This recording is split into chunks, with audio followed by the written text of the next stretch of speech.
Kiwi e rohara O parira he awhimai Te hoko whitu atu tō Atu matau e ngai au e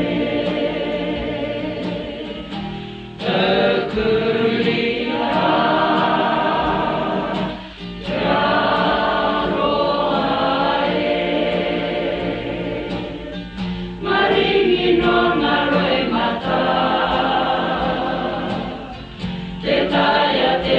kurina